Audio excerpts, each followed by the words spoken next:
llegado a la parte medular de este servicio, a nuestro Dios, nuestro buen Dios, y ahora viene el cierre con el mensaje de la palabra del Señor, la cual está a cargo de un hombre de Dios. Yo lo admiro mucho y siempre se lo digo, sobre todo me agrada porque es un hombre que conoce a Dios desde niño. O sea, no como muchos de nosotros que nos vimos errantes por allí.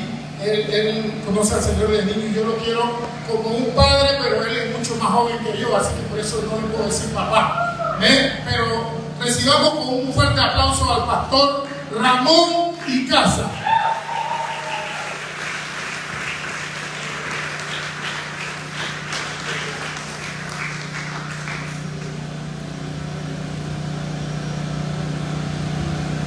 Gloria, den un fuerte aplauso a Jesucristo en esta mañana, ya casi mediodía. ¿Cuántos se gozan de estar aquí en la casa del Señor? Ustedes saben, yo predico media hora más o menos, pero hoy tengo ganas de predicar como hora y media, 2 horas. Vamos a estar puestos de pie para leer la palabra del Señor. Primeramente dándole gracias a Dios estar en esta casa y exponer su palabra. Nuestro pastor Rolando Regino Pápito, obispo y supervisor de la Iglesia de Dios en Panamá, que tenemos como pastor en esta iglesia. Le damos las gracias a Dios. Yo creo que usted me acompaña a Isaías capítulo 63. Isaías 63.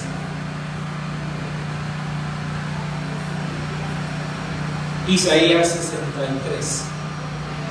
Vamos a leer un solo versículo. El versículo 9 dice de la siguiente manera: en toda angustia de ellos, él fue angustiado. El ángel de su faz los salvó, quien su amor y en su clemencia los redimió, y los trajo y los levantó todos los días de la antigüedad. Padre, te damos gracias, Señor, porque tú eres Dios bueno y para siempre es tu misericordia. Padre, sabemos que tú estás en este lugar, tu presencia está en este lugar, Señor, que a través de esa presencia, Señor, tú abras nuestra mente, nuestros corazones, que podamos escuchar la voz tuya, Señor, revelada en tu palabra, que tu Espíritu Santo nos revele tu palabra. Padre, en el nombre de Jesús te damos gracias, Señor, porque tú tienes control de todas las cosas, de nuestra vida, de nuestro presente y de nuestro futuro. Padre, en el nombre de Jesús, permítenos que esta palabra hoy expuesta, Señor, nos permita conocerte más, Señor, entenderte, llamarte más y tener comunión contigo. En el nombre de Jesús te damos gracias, Señor. Amén. Ya me puede tomar su asiento. Queremos titular el mensaje de esta mañana, ya casi mediodía: nuestro Dios, un Dios emocional. Reitero, nuestro Dios, un Dios emocional. Y cuando escuchamos la expresión Dios emocional, quizás para algunos de nosotros, o la mayoría, crea una idea: ¿cómo es eso de que Dios es emocional? Y pensamos de esa manera porque hoy tenemos la tendencia, como cristianos, a menospreciar las emociones y verlas como un obstáculo en la vida cristiana. Sin embargo, la Biblia nos presenta a un Dios emocional. La pregunta es: ¿será realmente las emociones algo que hay que eliminar para ser espiritual? ¿Qué significa que Dios sea un Dios emocional en nuestras vidas? ¿Será realmente Dios un Dios emocional y de serlo? ¿Qué significa esto en su naturaleza? Eso es lo que vamos a tratar hoy en día. Porque en este tiempo siempre se habla, y usted me corrige si estoy equivocado, de que el cristiano no debe ser emocional. ¿Cuántos han escuchado eso? Porque el cristiano, si es emocional, entonces no es espiritual. Y entonces también se habla del cristiano anímico, que sigue las emociones. Y pareciera que en ese concepto los cristianos tenemos que despojarnos de las emociones para poder ser espiritual. ¿Cuántos me siguen? Y eso puede tener algunos elementos válidos, pero es muy inexacto.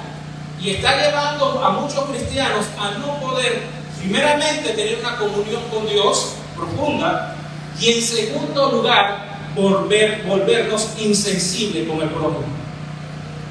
Porque las emociones tienen que ver también con esta sensibilidad hacia el prójimo.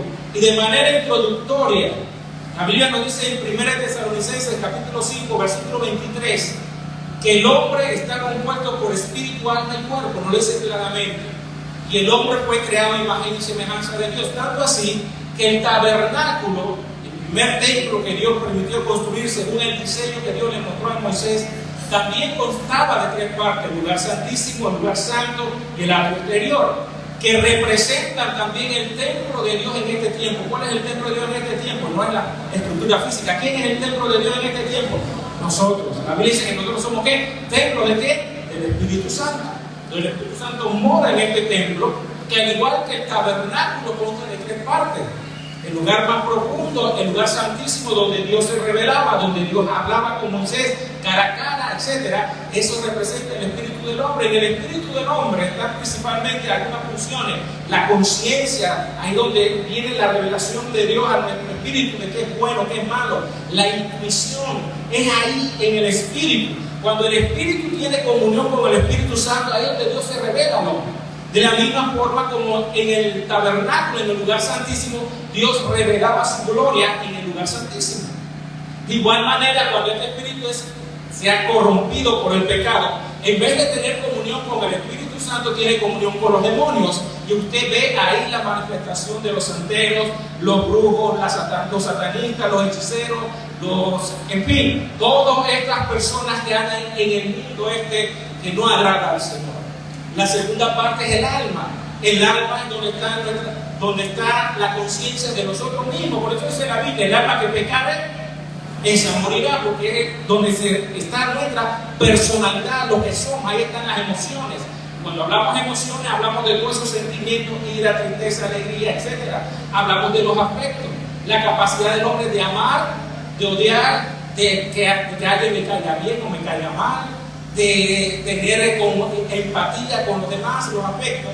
Y también están los deseos. Y el cuerpo sería como el atrio exterior del tabernáculo, es lo que nos permite tener contacto físico. Si yo no tuviera un cuerpo, ustedes no me pueden ver.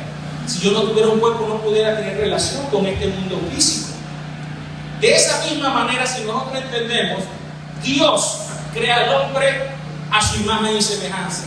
Y vamos a ver algunos pasajes donde muestran emociones, sentimientos de Dios. ¿Cuántos me siguen?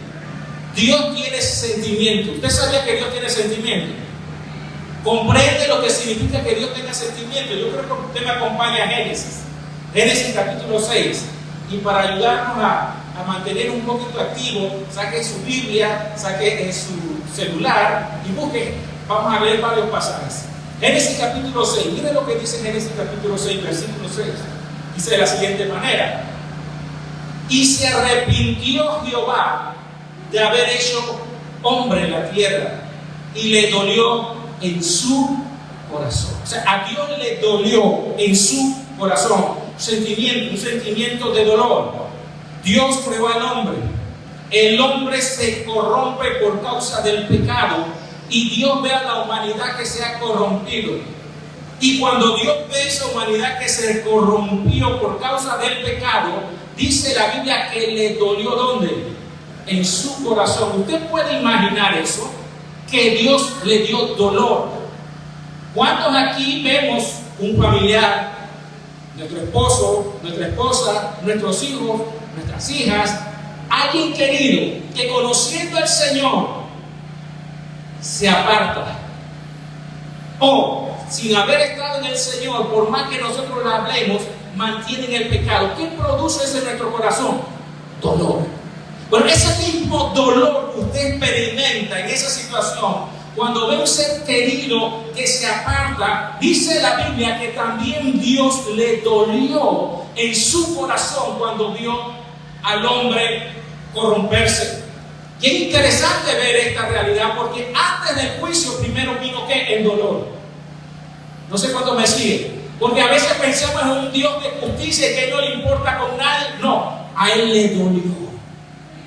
Le dolió lo que había hecho el hombre, la condición del hombre. Y si usted me puede seguir en 1 Samuel capítulo 15, todavía estamos en la introducción de la introducción. 1 Samuel capítulo 15.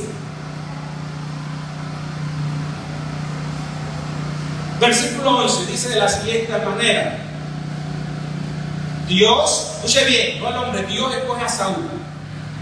Él, no el hombre, Dios escoge a Saúl. Y a través de Saúl libra a Israel de algunas batallas con los filisteos. Pero Saúl paulatinamente comienza a desviarse del propósito de Dios en su vida.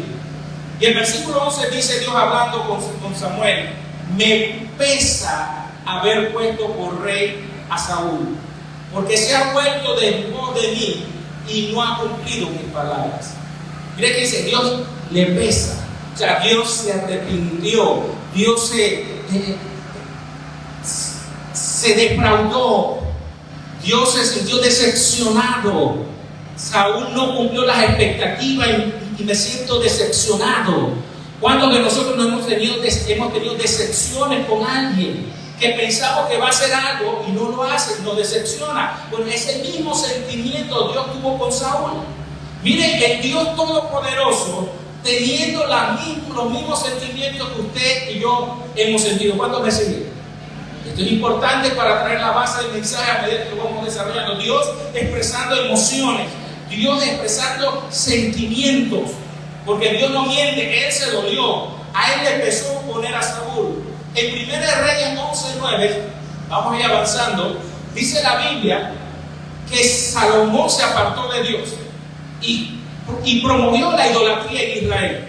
Y dice la Biblia que Dios se enojó con Salomón porque se había apartado de él, a pesar de que el mismo Dios se le había aparecido 2 veces. Dios se ¿qué? Se enojó. Dios se enoja, Dios se duele,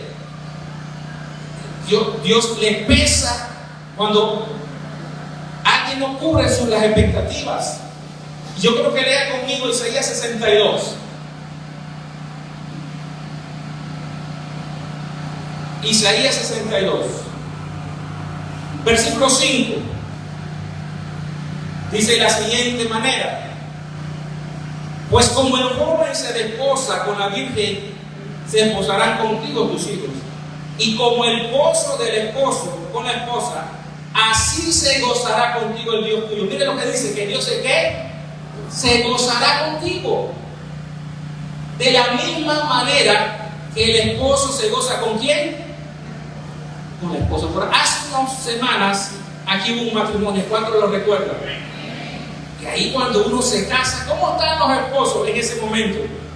Hay un gozo que grande. Entonces la Biblia dice que Dios se gozará contigo y conmigo. Mire, Dios expresando emociones: dolor, gozo, enojo, decepción. Dios expresando esas emociones. Dios dándonos a entender que Él tiene emociones y tiene sentimientos. Entonces yo me hago la pregunta: si Dios tiene emociones, tiene sentimientos, ¿por qué le estamos diciendo al pueblo que para ser espiritual no hay que tener emociones y sentimientos? Si el mismo Dios, que es perfecto, es emocional y tiene sentimientos, expresa esos sentimientos, habla, los comunica, los expresa. Yo sé que en este momento del mensaje, algunos de ustedes tienen signo de interrogación porque se lo veo en la cara. Espera, ¿cómo eso que Dios es emocional? ¿Cómo es eso? Y entonces, porque estamos comparando las emociones que Dios expresa con las emociones que tenemos nosotros y lo que nos hacen hacer. Entonces hay un conflicto ahora mismo en nuestra mente, entender qué nos quiere hablar el pastor Ramón en esta mañana, casi mediodía. Pero déjenme profundizar un poco más. No solamente Dios expresa emociones, sino que Dios se une al dolor que tenemos nosotros. Y eso me llamó mucho la atención. Yo quiero que vaya para ver más Jueces, capítulo 10. Que ve Génesis, Éxodo, Levítico, Número, Deuteronomio, Josué, y después vienen Jueces. Jueces, capítulo 10. Y cuando yo leo los pasajes, y vamos a leer, hay muchos más, vamos a leer 2 pasajes. A mí eso me llamó poderosamente la atención. Porque cómo Dios se expresa. Porque la Biblia nos muestra cómo es Dios. No es solamente un asunto de doctrina y enseñanza fría. La Biblia nos muestra cómo es Dios. Hay una revelación general que nos muestra que existe un Dios. Y hay una revelación particular que es la palabra que nos dice cómo es Dios, cuánto me sirve. Y en esa expresión de la palabra es donde aprendemos a conocer cómo es Dios. Por eso yo siempre he dicho, a mí me encantan los profetas mayores, menores. Yo los estudio, los analizo, porque a través de los profetas es la máxima expresión del sentimiento, del pensamiento de Dios. Porque los profetas dicen, así dice el Señor. Y esos libros expresan lo que hay en el corazón de Dios, porque de la abundancia del corazón, ¿qué dice la Biblia? Y en los profetas usted ve a Dios manifestando su mentalidad, sus pensamientos, sus emociones, sus deseos, su forma de pensar. Están expresadas ahí en la palabra. En toda la Biblia, pero ahí en los profetas de una manera poderosa. Por eso es que yo no comprendo cómo los cristianos no leen la Biblia. Y no estudian los profetas mayores. Y vamos a detenerlo ahí porque si no me voy por otro lado. Jueces capítulo 10. Versículo 14. Vamos a leer versículo 13. Dios hablándole, porque el pueblo de Israel había caído en la idolatría y habían servido a dioses, y Dios lo había librado cada vez que clamaban, y Dios lo libraba y otra vez volvían a lo mismo, y Dios lo libraba y otra vez volvían a lo mismo. Y Dios entonces le dice: mas vosotros, en el versículo 13, me habéis dejado y habéis servido a dioses ajenos, por tanto yo no os libraré más. Miren cómo habla Dios en el versículo 14: andad y clamad a los dioses que os habéis elegido, que os libren ellos en el tiempo de vuestra aflicción. O sea, como Dios diciendo: ya estoy cansado, yo te he librado unas veces, ¿para qué sigues clamando a mí? Resuelve con ellos y a mí no me molesten más. Pero miren lo que dice el versículo 15 en adelante: y los hijos de Israel respondieron a Jehová: hemos pecado, haz tú con nosotros como bien te parezca, solo te rogamos que nos libres en este día. Y quitaron de entre sí los dioses ajenos y sirvieron a Jehová. Miren lo que dice el versículo: y él fue angustiado a causa de la aflicción de Israel. Él fue angustiado a causa de la aflicción de Israel. Este pueblo me dio la espalda. Claman a mí. ¿Para qué clamas a mí? Si cada vez que te libro vuelves al pecado. Que clama tu pecado, que te libre de la angustia. Y ellos pidieron perdón al Señor y quitaron. Y dice la Biblia que ellos estaban angustiados. Y aquí es la parte que me impacta de Dios. Dios no estaba angustiado. Escuche bien, Dios no estaba angustiado. Pero la angustia de Israel, Él la sufrió. Lo leyó conmigo ahí en el versículo, si quieren lo leemos de nuevo. Dice así la parte final: y él fue angustiado a causa de la aflicción de Israel. O sea, Dios sufriendo angustia al ver a su pueblo en angustia. Yo quiero decirte que cuando estás en angustia no estás solo, Dios también se angustia contigo.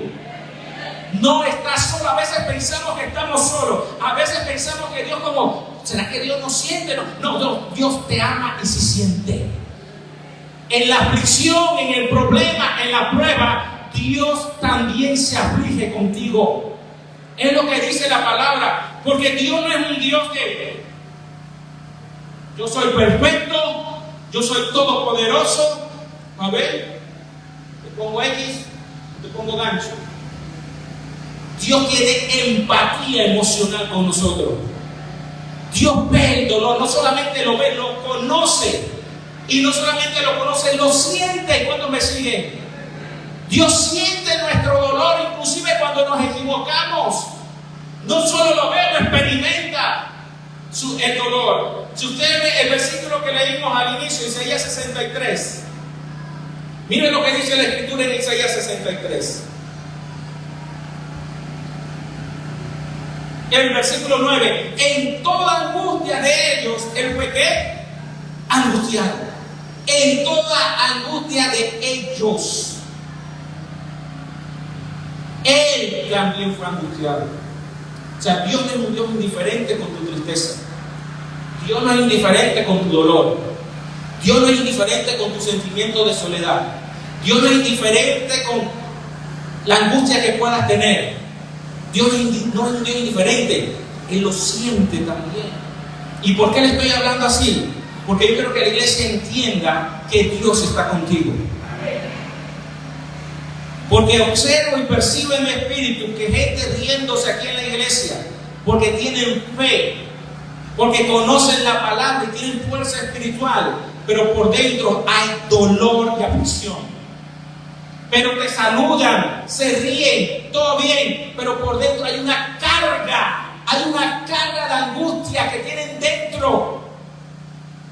Pero dicen, hay que ser fuerte, hay que avanzar así. Pero a veces se sienten solos. Yo quiero decirle, reiterar a la iglesia, no estás solo, Dios está contigo.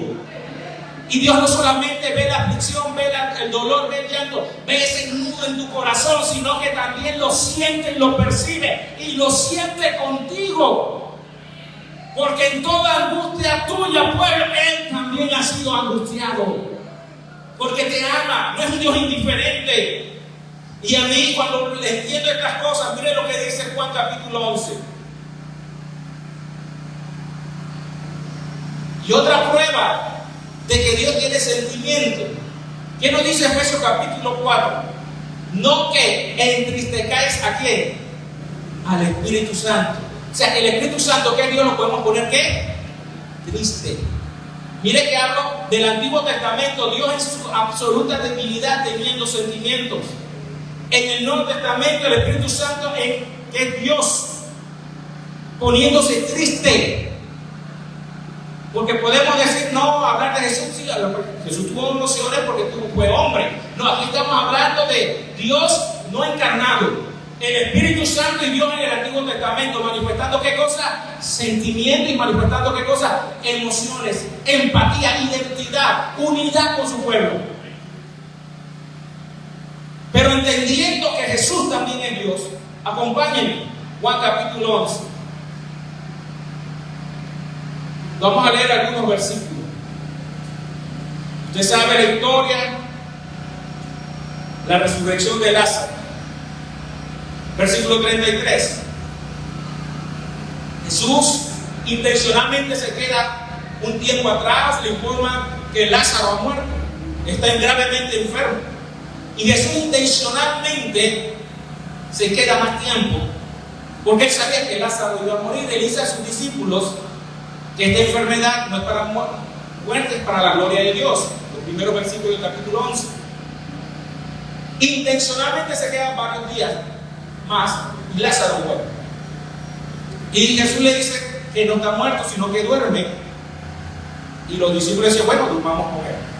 Jesús llega y la hermana de Lázaro viene y comienza a Jesús a hablar la doctrina. Comienza a hablarle que Él es la resurrección y la vida. Y Marta dice, no, sí, yo sé. Y Jesús dice, no, yo soy la resurrección y la vida. Está hablando doctrinalmente. Dice, yo soy la resurrección y la vida. Yo soy, el que está aquí es.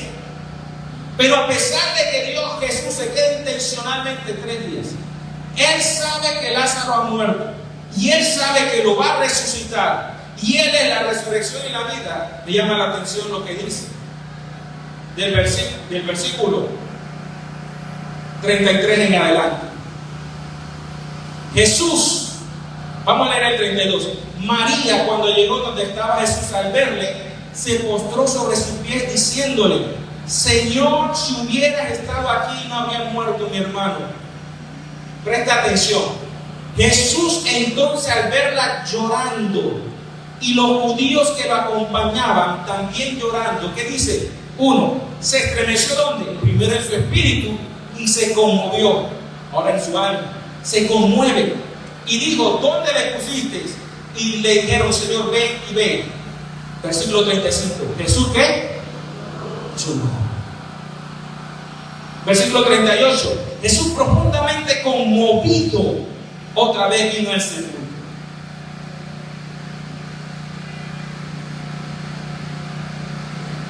Vamos a meternos ahí. Jesús sabe que lo va a resucitar. Él tiene el poder para hacerlo y lo va a hacer. La mayoría de nosotros, si fuéramos Jesús, le hubiéramos dicho: ¿qué estás llorando? Tú eres una carga. ¿Tú no tienes fe? ¿Qué te pasa? Coge tu café. ¿Cuál es la cosa? Tú eres anímica, tú eres emocional. Si yo soy Dios, tú no me has visto a mí haciendo señales. Enanos espirituales. Ven acá, trae. Lázaro, ven fuera. ¿Estás viendo? Porque tú no sabes que es el que está aquí. Eso es lo que hubiéramos hecho nosotros. Pero Dios es un Dios emocional. Y Él ve a María, la ve llorando, y ve a la gente alrededor llorando. Y cuando ve a la gente llorar, se conmovió y lloró. Usted se pregunta por qué lloró Jesús. No porque no iba a resucitar a Lázaro, no por la muerte, sino por el dolor que tenía la gente alrededor de Él. Porque nuestro Dios es un Dios emocional que siente contigo el dolor. Él siente el dolor que tú tienes. Él siente el dolor por tus hijos, por tu familia. Él siente el dolor cuando la cosa se pone difícil. Él siente tu angustia. Él la siente.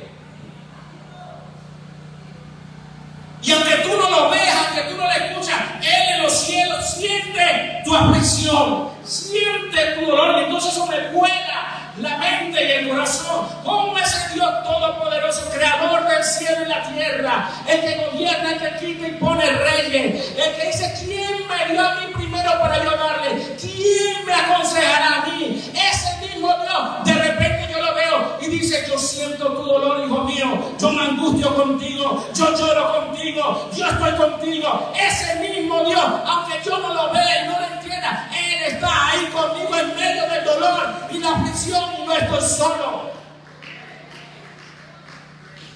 No es un Dios indiferente. No es un Dios que no sienta el dolor. Porque a veces en ese torbellino de la vida, en esas situaciones, pareciera que Dios no nos escucha. Pareciera que Dios no responde. Pareciera que Dios no le interesa. Déjeme decirle: Dios sí está interesado por ti. Tan interesado que dice la Biblia que entregó a su Hijo para que todo aquel que en Él crea no se pierda, mas tenga vida eterna. No es el que no escatimó a su propio Hijo, ¿cómo no nos dará juntamente con Él todas las cosas? Tenemos que tener confianza en que Dios nos ama. Tenemos que tener confianza en que Dios está con nosotros. Sin embargo, a pesar de que Dios es un Dios emocional, no se mueve como nosotros en las emociones. Y ahí viene la diferencia. Las emociones de nosotros, si no están sujetas a Dios, no pueden desviar. Dios, a pesar de que expresa emociones, no significa que sea un Dios débil ni pusilánime. Porque cuando nosotros vemos a una persona emocionalmente, decimos que es ñañeco, ñañeca, ¿sí o no? ¿A qué debilucho? Ay, qué cansa. ¿Sí o no? Se le está hablando. Mire, yo quiero que usted comprenda a quién le está predicando. Le está predicando a una persona que no le es fácil expresar emociones. Y por no expresar emociones, a veces la gente, gracias a Dios, ha ido superando eso. La gente a veces le da miedo hablar conmigo. ¿Sí o no? ¿Por qué se ríe? Porque en mi personalidad introvertida no soy una persona que expresa fácilmente emociones. Y cuando tú no expresas emociones, la gente no cree empatía contigo. Porque sienten que tú no sientes nada. ¿Cuánto me siguen? Como que a ti no te duele nada. Como que tú no lloras con lo que lloras. ¿Cuánto me siguen? Pues ese le está hablando a usted de emociones. Le está diciendo que hay un Dios emocional que sí ve y está contigo. Vamos a darle un fuerte aplauso al Señor.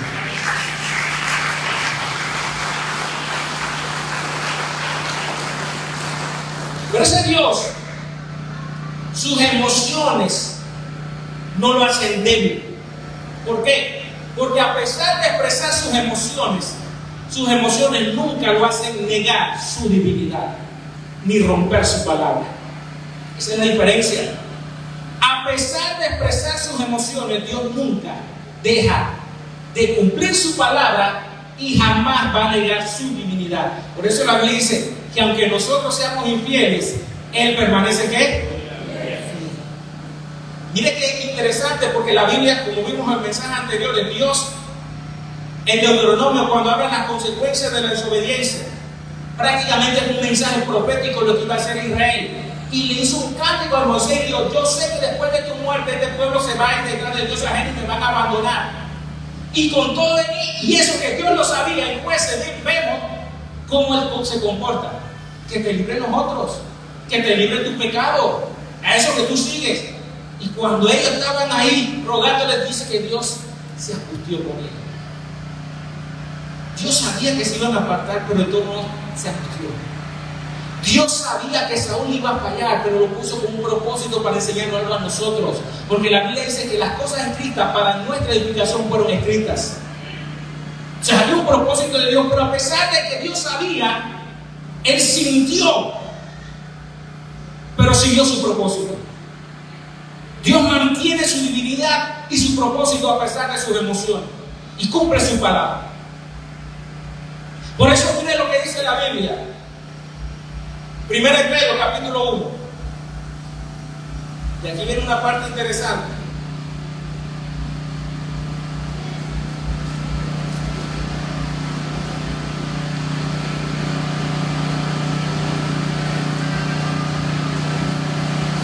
Primera de Pedro, capítulo 1, y vamos a leer 2 versículos.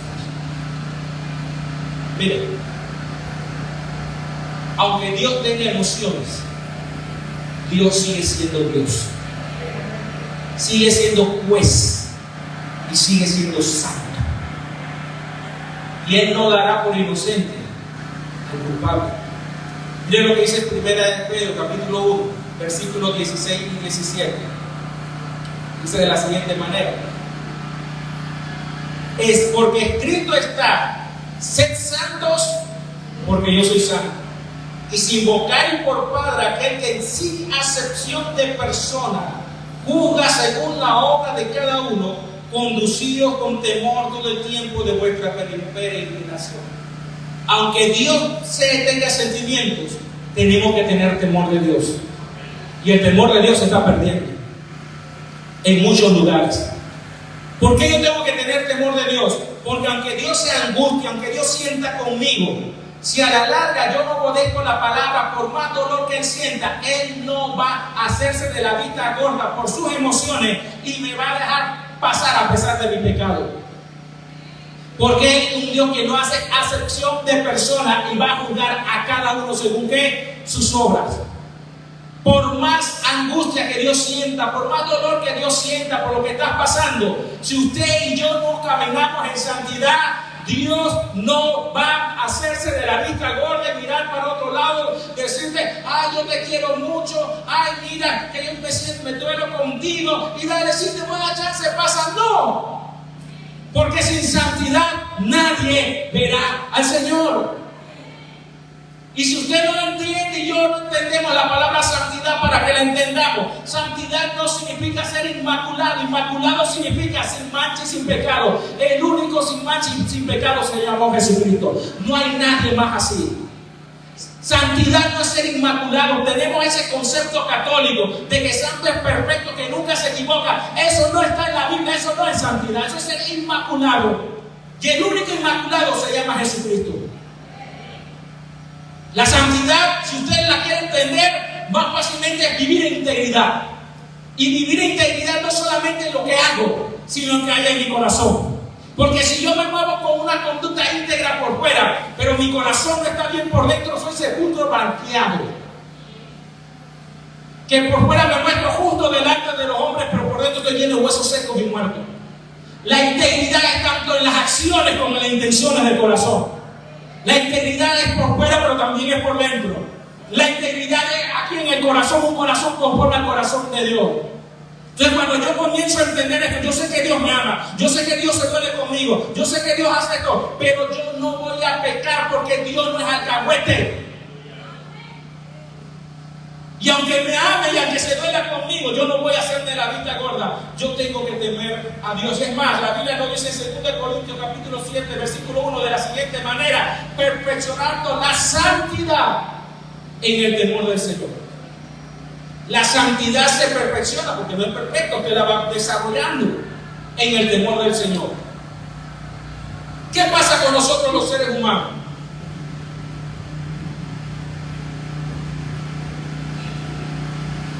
Que nuestras emociones nos llevan a quebrantar la palabra. Ahí es donde está el problema. No es la emoción en sí, no es la angustia, no es el dolor, no es la aflicción. Es que cuando yo veo que la angustia, la aflicción, los problemas de la vida están activando mis emociones de una manera, y esas emociones y sentimientos me están llevando a hacer algo contra la Biblia, ¿qué usted cree que debemos hacer? ¿Cuántos me siguen? ¿Qué hay que hacer? Yo no puedo negar la emoción porque está ahí. La emoción está ahí, yo no la puedo hacer desaparecer, pero sí me puedo negar a seguir hacia donde me está empujando. Yo digo, yo no voy por esa línea que me emocione, me maten para allá, porque voy a quebrantar la palabra de que Dios entiende mi aflicción. Si yo actúo mal, Dios me va a juzgar, porque Él no hace excepción de personas. Amén. Yo no puedo dejar que mis emociones me lleven a quebrantar la palabra. Jesús, cuando fue a Getsemaní, estaba orando. Dice la Biblia que estaba angustiado. Dice la Biblia que estaba triste. Y esa angustia le hizo decir: Padre, si es posible que pase de mí esta copa, pero no sea qué, mi voluntad sino la tuya. La emoción de angustia, la emoción de tristeza, de enfrentar esa situación, nunca desaparecieron, estuvieron ahí. Pero a pesar de estar ahí, Él decidió obedecer la voluntad del Padre. Eso es lo que tenemos que hacer nosotros los cristianos. Nuestras emociones nos llevan a veces a quebrantar la palabra y comenzamos a decir: yo no voy a esa iglesia porque en esa iglesia me hicieron daño, no porque en esa iglesia hay roca, no porque en esa iglesia ponen siempre lo mismo, no. Yo me quedo, no porque en esa iglesia hablan mal de mí, no porque en esa iglesia, ¿cuánto me escuchó esas cosas? En esta iglesia no pasa, todavía no tenemos un año así que todavía no pasan esas cosas. ¿Pero cuánto me escuchó esas cosas? No, porque esa iglesia está llena de hipócritas. Incluso yo no voy más a esa iglesia.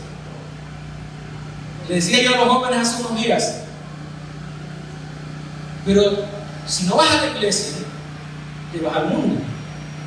Pero resulta que en el mundo también hay hipócritas, también hay gente que te hace daño, también hay gente que te traiciona. ¿Y por qué no dice que te vas del mundo? ¿Por qué no dice que te vas del mundo? Si en el mundo es peor. En el mundo, créanme, que si te van a traicionar, te traicionan de verdad. Así te meten de verdad, y el orgullo.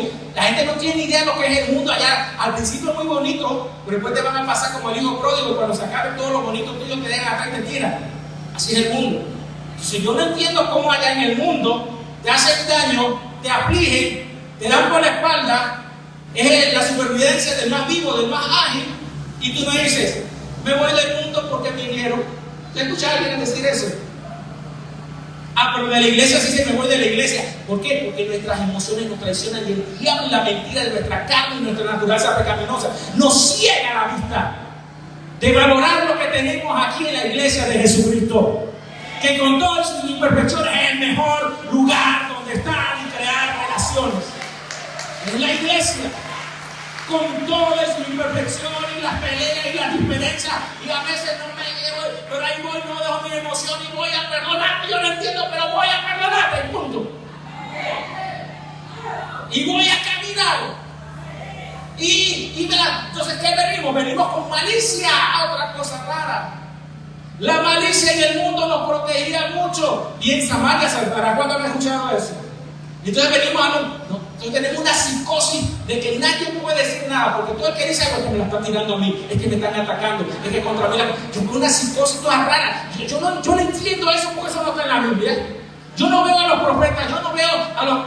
Hablan de lucha, sí, pero no anda con esa psicosis. Todo el que dice algo es que me la está tirando, es que está contra mí, es que es contra mí la cosa, es que yo no veo eso en la Biblia.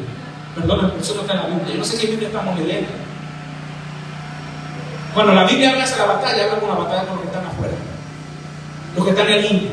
Porque no es de todo la fe, hay gente mala de verdad que va a atacar a la iglesia. Contra eso que tengo que pelear, contra mi hermano yo no tengo que pelear. Hay cosas que quizás yo no entiendo la conducta de mi hermano, yo tengo que hacer orar, se me entrega a Dios, Dios encárgate, yo no tengo la capacidad, pero yo no voy a dejar que mi corazón se dañe. Punto. Hay cosas en donde el Espíritu Santo me va a llevar a confrontar a mi hermano para crear una relación sana. Otras veces, y eso no se puede enseñar, eso le tiene que guiar al Espíritu Santo. No hay forma que un maestro, un pastor te diga, bueno, si pasa A, B, C, si hablas. Si pasa J, K, M, entonces no hables. Eso no funciona así. Tu relación con Dios te va a mostrar cuándo hablar y cuándo no. Cuándo confrontar y cuándo no. Porque tú no sabes que a lo mejor yo estoy tratando con esa persona y si tú vas de buena gente a tratar de buscar las paz, estás dañando la obra de Dios en esa persona. Y no estás dejando que Dios sea el que trabaje. Por ahí hay otro mensaje de hay que saber perdonar. Por ahí en algún momento lo vamos a predicar. Porque hay gente que con eso de perdón, manda a la persona que le hizo daño y la persona ni le interesa, ni le importa y ni siente que le hizo nada, dice, te perdono.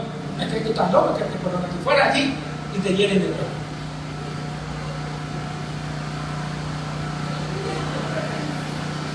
¿Cómo manejar esas cosas? Todo eso, nosotros tenemos que aprender que nuestras emociones no pueden desviarnos de la palabra. Yo tengo que examinar mis emociones. Mis emociones me están encaminando. Si yo tengo un sentimiento que me dice no vayas a la iglesia, yo estoy quebrantando la palabra, porque la Biblia dice no dejando de congregarnos como muchos tienen por costumbre. No me interesa. Puedes sentir, puedes llorar, está bien. Pero si esa emoción te está alejando de la palabra, está mal. No la emoción, sino tu decisión de quebrantar la palabra. Dios, sus emociones nunca lo hacen quebrantar lo que Él es y su palabra. Esa es la diferencia. Por eso es que a nosotros nos cuesta entender que Dios es un Dios emocional, porque lo comparamos con nuestra experiencia. ¿Cuál es nuestra experiencia? Que nuestras emociones nos hacen ¿qué? ¿De dónde qué? Ánimo. Que nuestras emociones nos llevan a quebrantar la palabra, pero el problema no es las emociones, el problema somos nosotros que nos hemos llevado a la cruz. Porque dice la Biblia que el que quiera ser mi discípulo, tome su cruz cada día y sígame. Tenemos que volver a predicar que hay que tomar la cruz. Tenemos que enseñarle a la gente cómo se paga el precio. Y que el pagar el precio es poco con el beneficio que vamos a tener. Porque si mire, la gente no entiende que el precio es poco el que se paga por la bendición que vamos a tener en esta vida y en la otra.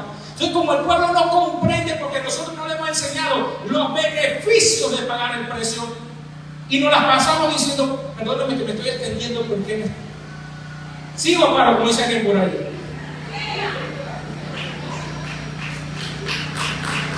Si va a darle fuertes aplausos,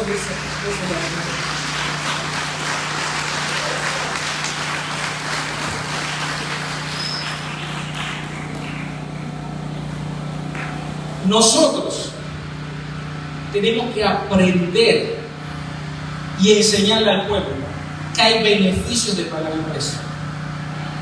Pero ¿por qué la gente tiene miedo de pagar el precio? Porque nosotros les hemos enseñado mal. Le enseñamos a la gente que si tú te metes con Dios, el diablo te va a atacar. Yo me quedo, si parece lógico, pero no es bíblico. ¿Cómo, pastor? ¿Cómo que eso no es bíblico? Te lo voy a demostrar. Primero, Satanás ataca a todo el mundo. Al inconverso, ¿cómo lo ataca? Lo tiene cautivo para que no conozca la luz del Evangelio. Cuando se siembra la semilla, viene las aves del cielo y la arrebatan. ¿Qué peor ataque tiene el hombre que no conozca al Señor? El ataque más grande, más demoníaco es contra los que están afuera para que no se conviertan. Porque se mueren sin Cristo y se van a una condenación. No hay peor ataque que eso, porque usted y yo ya estamos adentro. Ese es el peor ataque. Por eso el evangelista, cuando hay una obra evangelística, y es una cosa que quiero después enseñar a los que tienen ese amor evangelista, ¿por qué Dios le da el estilo de predicación y manifestación de poder? Porque tiene que ir a romper esas ataduras que están cegando al incrédulo para que le alumbre la luz del evangelio. Pero una cosa es el ministerio hacia afuera y otra cosa es el ministerio para hacer crecer la iglesia, son cosas diferentes. se manejan diferente. Entonces, el ataque más poderoso es contra el inconverso, no contra el cristiano. Ahora, ¿qué dice Satanás? La iglesia está ganando alma, vamos a atacar la iglesia. ¿Y Dios qué le dice? No la toques. El diablo no puede tocarte si Dios no quiere. Y a veces nosotros estamos diciendo a la gente que si te metes con Dios, el diablo te ataca, como diciendo, Dios no te va a proteger. Como que el diablo tiene más poder que Dios. El Dios que yo conozco me protege. Dice el ángel de Jehová acampa alrededor de los que le temen y lo defienden. Satanás no pudo tocar a Job hasta que Job le dio permiso. El diablo no me puede tocar a menos que Dios lo permita. Y si Dios lo permite es porque me ha dado la victoria. Así de sencillo. Entonces no me vengas a decir que si me meto con Dios, el diablo me va a destruir y no me va a hacer nada. Porque mayor es el que está en mí que el que está en el mundo. Así de sencillo dice la Biblia. Lo que pasa es que cuando nos metemos con Dios, dice, ok, te metiste conmigo, ¿quieres? Ahora yo voy a trabajar contigo y te voy a quitar esas cosas que te hacen daño y te pasa por el desierto. Pero no es el diablo, es Dios. Para que aprendamos a pagar el precio de romper con nuestra naturaleza pecaminosa, con nuestra carne, con nuestras emociones que nos llevan en contra de Dios. Y Dios quiere entonces bendecirnos.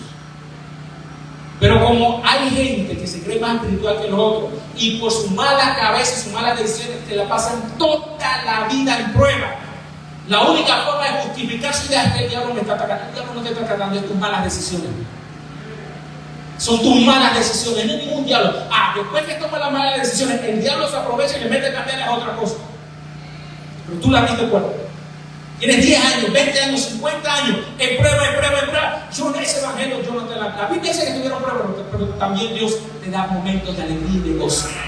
Y te da victoria también. Ese evangelio de siempre prueba, eso no es evangelio.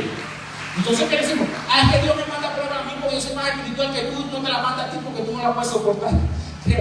Si el evangelio es que es espiritual, hay que mandar más pruebas, déjame el lado espiritual porque yo no soy masoquista. Entonces le enseñamos a la gente, no le estamos enseñando a la gente el beneficio de pagar el precio y la estamos asustando porque por nuestras malas decisiones vivimos en prueba toda la vida y como nos consideramos más espirituales le vendemos una falsa idea a la congregación que si te metes con Dios el diablo te va a atacar y te va a atacar. No, si te metes con Dios vas a tener victoria. Si te metes con Dios vas a tener victoria. El que cree en mí, dijo Jesús, como dice la Escritura, de su interior correrán ¿qué? Ríos de agua viva, que brotan y fluyen ¿para qué? Para la vida eterna. Todos los pasajes de la Biblia dicen que si me meto con Dios tengo victoria, porque los hijos de Dios somos más que vencedores, por lo cual estoy seguro que ni la muerte, ni la vida, ni ángeles, ni principados, ni potestades, ni nada creado podrá separarme del amor de Dios que es en Cristo Jesús, porque somos más que vencedores. Yo tengo un Dios que está conmigo, un Dios que es emocional, un Dios que siente conmigo, no es indiferente a pesar de que lo sabe todo, de que es omnipotente, omnisciente. Y vayamos a Isaías para ir concluyendo. Isaías, capítulo 63.